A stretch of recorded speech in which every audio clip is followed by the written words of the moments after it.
Hello guys, আসসালামু আলাইকুম। কেমন আছেন আপনারা সবাই? দেখেন সিয়াম একটা জুস খুঁজি আনছে। ও যার থেকে যেটা দেখে এটার জন্য কান্না করে।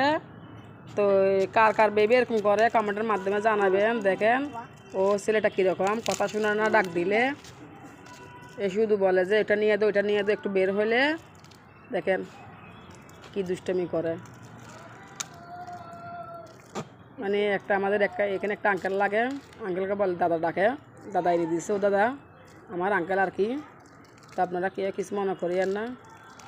তো মাশাআল্লাহ ভাবলেন, সবাই দোয়া করবেন আমার ছেলের জন্য, সে আমার জন্য সবাই দোয়া করবেন। আবু একটা আল্লাহ হাফেজ দাও, আন্টিদের একটা আল্লাহ হাফেজ দাও। দেখেন দেখছেন সবগুলো ফেলে দিছে। পড়ে যাচ্ছে।